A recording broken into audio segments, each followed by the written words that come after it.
Ano ang nangyari? Bakit ito pinayagan ng mga opisyal ng lungsod? Yan ang kadalasang tanong ng publiko ngayon, tungkol sa hilpuyat na hindi autorisadong pagpapalit ng mga karatula sa kalsada na may pangalan sa Makati.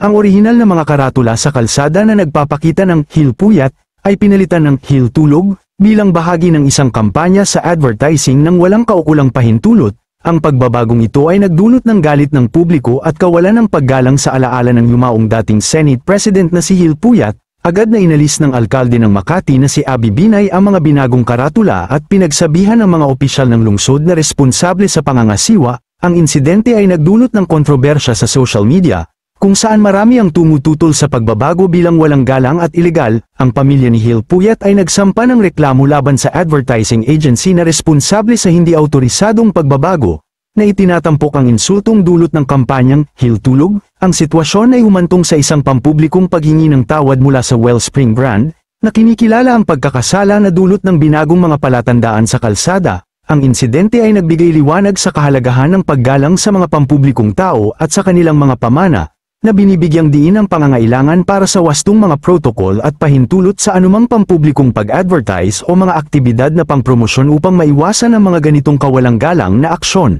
Ikaw kaibigan, anong masasabi mo sa isyong ito ngayon?